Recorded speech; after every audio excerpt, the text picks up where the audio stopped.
El presagio no llegó como una voz, sino como una quietud anormal. El desierto, acostumbrado al viento, quedó inmóvil. Algo había sido señalado, y ya no podía deshacerse. No había templos ni columnas, solo una multitud recién nacida, caminando entre restos de un pasado roto. Sus pasos eran firmes, pero su identidad aún frágil. En medio de esa transición surgió una instrucción que no apelaba a la emoción, sino a la obediencia silenciosa. No se pidió fe ciega, se exigió precisión.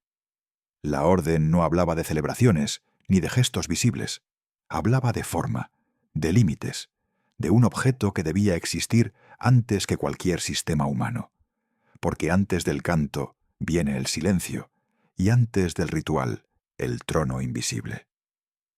El diseño no fue fruto de inspiración artística, no hubo margen para reinterpretar. Cada medida estaba sellada, como si alterarla pudiera quebrar algo más profundo que la madera. La estructura debía ser exacta, equilibrada, pensada para resistir el movimiento constante del camino. Nada sobresalía, nada faltaba. Todo encajaba con una lógica que no necesitaba explicación. La elección del material revelaba una intención clara. La madera provenía de árboles que habían aprendido a sobrevivir sin promesas. Crecidos en la escasez, endurecidos por el clima, portaban una resistencia silenciosa. Aquella materia no se rendía al desgaste. Estaba hecha para permanecer íntegra, incluso cuando el entorno cambiara sin aviso. La construcción avanzó como un acto de contención. Cada unión reforzaba la idea de permanencia. El cofre no debía crujir ni ceder. No podía permitirse deformación alguna. No porque fuera frágil, sino porque su función era sostener algo que no tolera grietas. Después llegó el metal, no en forma de adorno, sino de frontera absoluta. El oro fue trabajado hasta volverse puro, sin mezcla ni sombra. Cubrió la estructura por completo, sellando la madera en una envoltura de luz densa. Interior y exterior reflejaban lo mismo, como si no existiera diferencia entre lo oculto y lo expuesto. Aquella superficie no absorbía, rechazaba, delimitaba. Decía sin palabras: aquí termina lo común. El cofre terminado no emitía sonido ni calor, pero su presencia alteraba la percepción del espacio. Donde era colocado, todo adquiría una orientación distinta. Los pasos se volvían cuidadosos. Las voces bajaban de tono. No por miedo, sino por reconocimiento. No fue creado para ser contemplado, sino para ser respetado. No ofrecía respuestas, exigía alineación. Era llevado sobre los hombros, pero nunca dominado. Su peso no estaba en la materia, sino en lo que representaba, un centro inamovible en medio del tránsito perpetuo. Con el paso del tiempo, algunos olvidaron su propósito. Otros intentaron rodearlo de explicaciones. Pero el objeto permaneció igual, compacto, sellado, intacto, como si el verdadero juicio no estuviera en lo que contenía, sino en la forma en que cada uno decidía acercarse. Y cuando el camino se vuelve incierto y todo parece negociable, la imagen regresa como un eco persistente. Un cofre cerrado, firme, esperando ser colocado en el centro, o abandonado en el borde del camino. El presagio no fue un trueno ni una llama. Fue una quietud incómoda que obligó a bajar la voz. Algo había sido fijado, y ya no podía ajustarse. La multitud caminaba sin estructura. Habían dejado atrás un dominio, pero aún no habían construido identidad. No existían rituales estables ni espacios definidos. Todo era tránsito. En ese escenario frágil, la instrucción no apeló a la emoción colectiva. Se centró en la forma, en la necesidad de establecer un núcleo antes de cualquier expresión visible. No se pidió creatividad. Se exigió obediencia precisa. El diseño no surgía del ingenio humano, sino de una voluntad superior que no admitía reinterpretación. Cada proporción estaba cerrada. Cada dimensión tenía sentido. El objeto debía ser compacto, transportable, equilibrado, no monumental, no frágil, pensado para acompañar un camino largo sin perder estabilidad. La base se construyó con madera nacida en la escasez, árboles que habían aprendido a sobrevivir bajo presión. Su resistencia no era casual, era necesaria. Esa materia no se deformaba con facilidad. Estaba hecha para soportar uso continuo, cambios de clima, vibraciones constantes. El armado fue meticuloso, sin exceso, sin adornos. Luego llegó el recubrimiento. El oro no se aplicó como decoración, sino como sellado absoluto. El interior recibió la misma atención que el exterior. No había jerarquía entre lo visible y lo oculto. Todo debía quedar cubierto. Las superficies planas, las esquinas, los límites. Nada quedaba expuesto al desgaste ni al contacto directo. Una moldura rodeó el borde superior. Era una línea de cierre y de sostén. Su función era estructural. Definía el asiento exacto de la pieza que coronaría el conjunto. Cualquier desnivel habría comprometido el equilibrio. Allí no había margen de error. El objeto no estaba destinado a permanecer inmóvil. Por eso se preparó su desplazamiento. El metal volvió al fuego, fundido, vertido, solidificado en anillos robustos. No eran símbolos, eran soportes. Debían resistir el peso, la tracción, el vaivén del camino. Se fijaron en las esquinas, donde la fuerza se concentra. A través de ellos se introdujeron varas largas, recubiertas del mismo metal. Permitían cargar sin tocar. Establecían una distancia necesaria. Las varas no se retiraban. Permanecían siempre, recordando que el movimiento formaba parte de su esencia. Con la estructura completa, se definió su propósito interior. En su interior se depositó el testimonio central, aquello que daba forma al acuerdo. No era un símbolo vacío, era un resguardo. Con el tiempo, otros signos serían añadidos, pero el núcleo permanecía inalterable. La caja existía para proteger lo que no podía exponerse. La fase final exigió la mayor destreza. Una cubierta de oro puro, sin madera, sin capas internas. De una sola pieza emergieron dos figuras aladas, formadas a martillo. Cada golpe era definitivo. No había corrección posible. Las figuras se inclinaban hacia el centro, cubriendo el espacio superior. No miraban hacia afuera, custodiaban. Ese espacio no estaba vacío. Era un punto de encuentro invisible. Desde allí emanaba la instrucción. No de forma constante, no para todos. Solo cuando el silencio era total. Cuando el objeto fue completado, no hubo aplausos. Fue colocado. El entorno cambió. El orden se reorganizó alrededor de ese centro sellado. Y aún ahora, cuando todo parece flexible, la imagen persiste. Un núcleo cubierto por dentro y por fuera, preparado para el movimiento, guardando una voz que no se impone, pero nunca se pierde. El inicio no fue el golpe del martillo. Fue el silencio previo. La pausa necesaria antes de tocar lo que no admite correcciones. Una vez entregado el diseño completo, nadie se lanzó a construir. La forma ya estaba definida, pero la materia aún no. El proceso exigía algo más que manos hábiles. Requería control, preparación. Un sistema que asegurara que lo revelado no se deformara al volverse real. El modelo no dejaba espacio a la interpretación. No era una guía flexible ni una sugerencia. Existía como referencia absoluta. Quien lo transmitía no añadía ni quitaba nada. Solo repetía lo que había visto. La tarea humana consistía en reproducirlo con exactitud, como si cualquier variación pudiera romper un equilibrio invisible. El primer paso fue asignar un nombre. En ese gesto se concentraba toda la responsabilidad. Ser llamado significaba cargar con la obra completa. No era honor, era peso. El encargado debía garantizar que cada decisión técnica respetara el diseño original.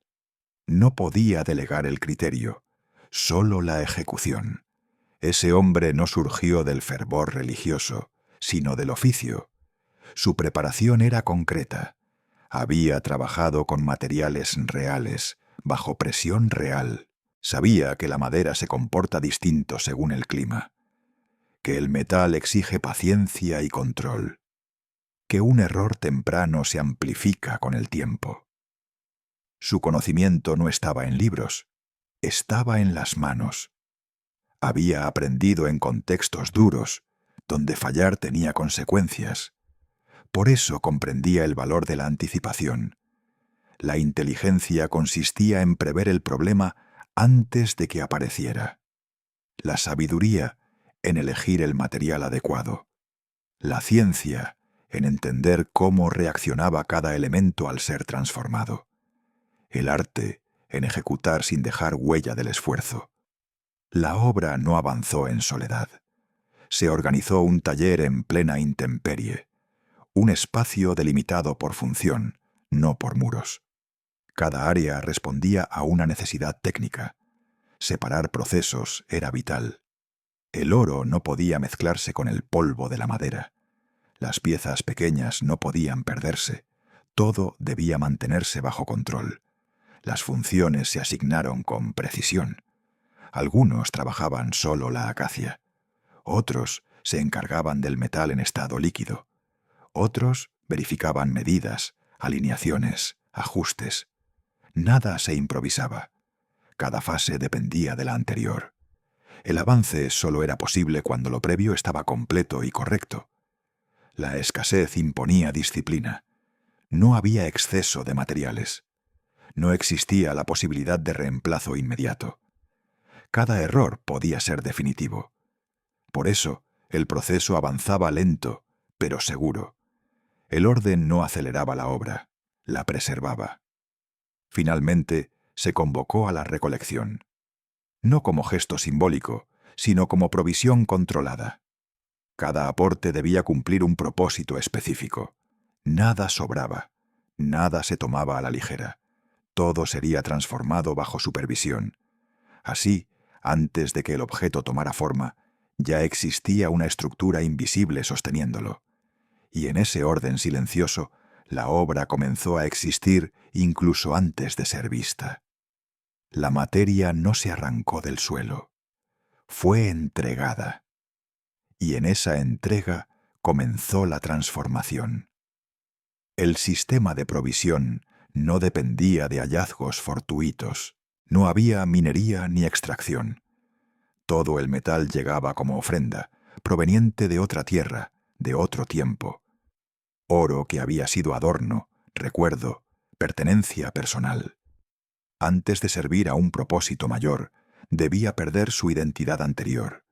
Nada se utilizaba de forma directa. El control era estricto. Cada objeto se recibía bajo supervisión, se limpiaba, se pesaba por comparación.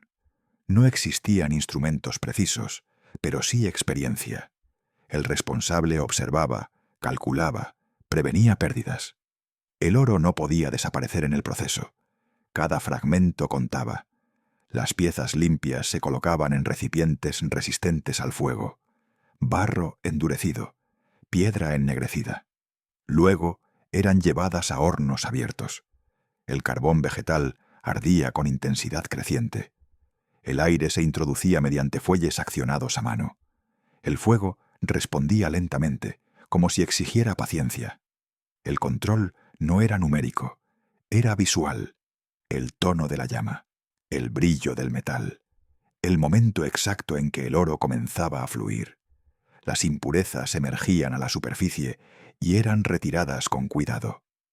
Solo entonces el metal estaba listo para ser vertido en moldes simples, donde adquiría una forma provisional.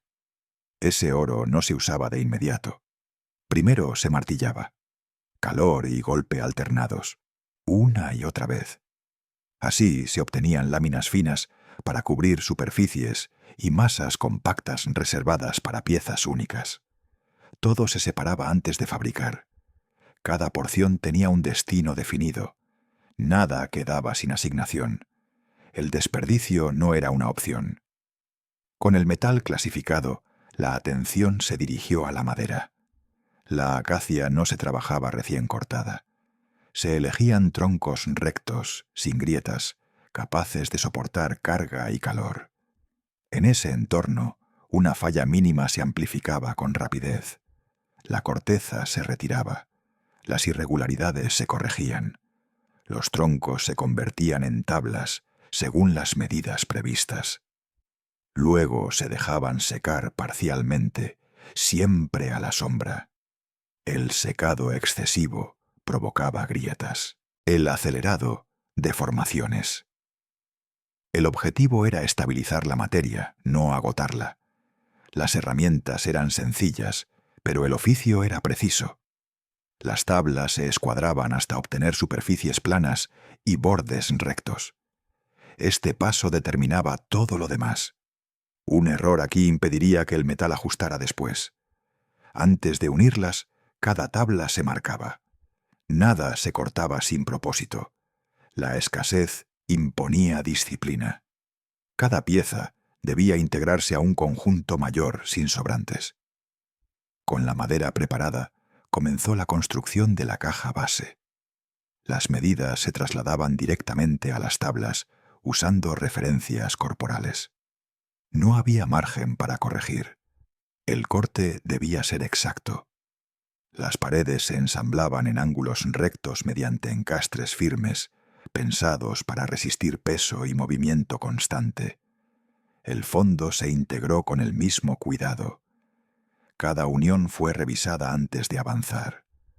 Una sola desviación habría comprometido todo el proyecto, porque la estructura debía ser rígida, estable, capaz de recibir el metal y sostener lo que vendría después. Así, paso a paso, la forma comenzaba a existir. No por impulso, por control. El control no se relajó. Al contrario, se volvió más estricto. Cuanto más avanzaba la obra, menos margen existía para corregir.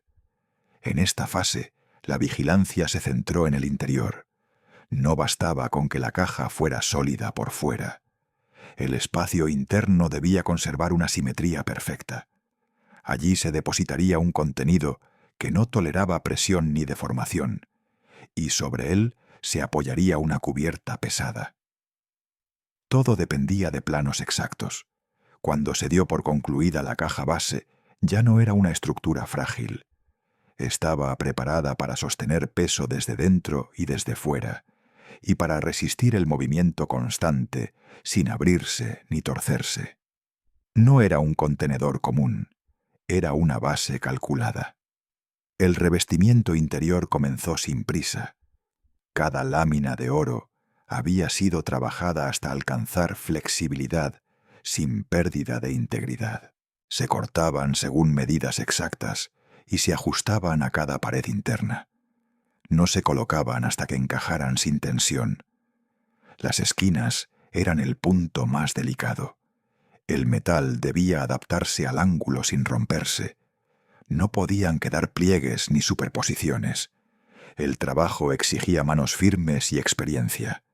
Cada golpe era medido, cada presión controlada. Antes de aplicar el oro, las superficies internas se revisaban de nuevo. Cualquier residuo quedaría sellado para siempre. Por eso la limpieza era absoluta. Solo así el revestimiento podía quedar uniforme y continuo. El objetivo no era cubrir la madera, sino crear un plano interior perfecto. El contenido debía asentarse sin fricción, y la cubierta superior dependería de esa alineación invisible. Con el interior terminado, el proceso se trasladó al exterior. El sellado debía ser total. El oro cubrió cada cara visible, siguiendo el mismo método. Las láminas se ajustaban una a una, evitando tensiones que con el tiempo pudieran desprenderse. Cuando las superficies externas quedaron completas, se añadió la moldura superior. No cumplía una función decorativa.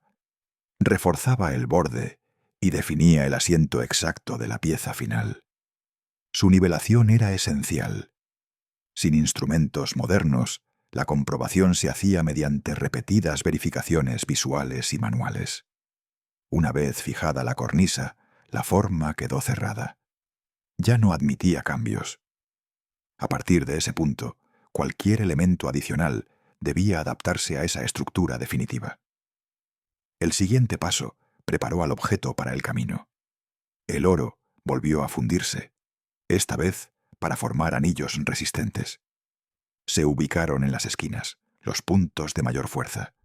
No eran adornos, eran la condición necesaria para que la estructura pudiera moverse sin ser tocada directamente. Así, la obra entraba en su fase final, ya sellada, ya definida, lista para ser llevada. El metal volvió a fundirse, pero ya no para envolver la forma. Ahora debía sostener el desplazamiento, preparar al objeto para el camino. El oro fue llevado al crisol y vertido en moldes sencillos. De allí surgieron los anillos, compactos, sólidos, pensados para resistir tensión continua y vibraciones repetidas. No eran piezas decorativas, eran soportes. Su función era clara desde el inicio. Se fijaron en las esquinas, el punto de mayor resistencia estructural. Allí, el peso se distribuía sin comprometer la integridad de la caja ni del revestimiento. Cada anillo asumía su carga sin deformar la forma. El diseño demostraba que nada había sido improvisado. Luego se prepararon las varas. Madera de acacia, recta y estable, recubierta cuidadosamente con oro. El metal protegía la madera del desgaste y mantenía la coherencia material del conjunto. Su longitud permitía cargar el objeto manteniendo distancia, evitando el contacto directo. Las varas no se concebían como herramientas desmontables, permanecían siempre en su lugar. El objeto quedaba listo para moverse en cualquier momento, sin preparativos adicionales, sin manipulación innecesaria. Con el sistema de transporte concluido, la atención regresó al interior. El contenido definía la función. El testimonio se colocó dentro del espacio revestido de oro, diseñado desde el inicio para alojarlo sin presión ni desalineación. La uniformidad interna garantizaba un encaje seguro. El orden no se alteró. Primero el contenido, después el cierre. El objeto no se sellaba vacío. Existía por aquello que protegía. Con ese paso, su función interna quedó completa. La fase final exigió la máxima destreza. El propiciatorio no admitía uniones ni soportes ocultos. El oro se fundió en una sola masa. De ella se obtuvo una superficie plana, exacta, capaz de asentarse sobre la cornisa sin holguras. De esa misma masa surgieron las figuras aladas. No se añadieron. Fueron formadas a martillo como una sola unidad con la tapa. Las alas se extendían hacia arriba. Los rostros se orientaban uno frente al otro, mirando al centro. Custodiaban el espacio superior. Cuando la tapa fue colocada, el conjunto quedó cerrado. Nada sobresalía, nada faltaba. La forma estaba completa. El proceso concluyó con una verificación formal. Cada elemento fue revisado conforme al diseño original. No hubo correcciones ni adaptaciones. La repetición del inventario funcionó como control final. Confirmaba que la obra podía entrar en uso sin ajustes adicionales. Así terminó la fabricación física, no con palabras, con alineación perfecta. El proceso llegó a su final sin aplausos. No hubo anuncio ni señal visible, solo la certeza de que nada más debía hacerse. Con la aprobación definitiva, la obra dejó de ser materia trabajada y pasó a convertirse en instrumento activo. Ya no estaba sujeta a ajustes ni decisiones humanas. había alcanzado su forma última. El tiempo de la fabricación concluía. Comenzaba el tiempo del uso regulado. El objeto fue llevado al espacio que le correspondía desde el origen del diseño, no a un lugar visible, ni compartido, ni accesible. Fue introducido en el recinto más interior, separado por una barrera que marcaba una diferencia absoluta. Allí no coexistía con otros elementos. El espacio estaba reservado únicamente para su presencia. La instalación seguía una secuencia precisa. Primero se levantaba la estructura general, luego se establecía la separación interna. Solo después se introducía el objeto y se cerraba el acceso visual. Desde ese momento quedaba fuera del alcance común. No podía ser observado ni tocado en condiciones normales. Su colocación no era casual. Quedaba alineado, estable, integrado al eje del conjunto. No se desplazaba ni se reubicaba según circunstancias menores. Permanecía inmóvil mientras el sistema permaneciera en reposo. Solo se movía cuando todo el campamento se levantaba para avanzar. Con la instalación completa, se fijaron normas estrictas para su traslado. El movimiento no era frecuente ni espontáneo. Ocurría solo en momentos determinados. Antes de desplazarse, el objeto era cubierto por completo. No debía quedar expuesto durante el tránsito. Una vez cubierto, el contacto directo quedaba prohibido. El transporte se realizaba únicamente mediante el sistema previsto desde su fabricación. No había métodos alternativos. La tarea estaba asignada a un grupo específico, bajo control permanente. Nadie fuera de esa función podía acercarse. La regla era simple y absoluta: no tocar, no modificar, no improvisar. Estas disposiciones aseguraban tres cosas: protección durante el movimiento, control del acceso en todo momento y repetición exacta del procedimiento sin excepciones. El orden no dependía de la intención, sino del cumplimiento. Con esto, el ciclo quedaba cerrado. Fabricación concluida, verificación completada, ubicación definida, operación regulada. A partir de entonces, el objeto entró en su historia activa, moviéndose solo bajo estas normas, permaneciendo oculto cuando no debía avanzar. Y en ese equilibrio entre inmovilidad y tránsito, su presencia comenzó a ejercer su función sin necesidad de ser explicada.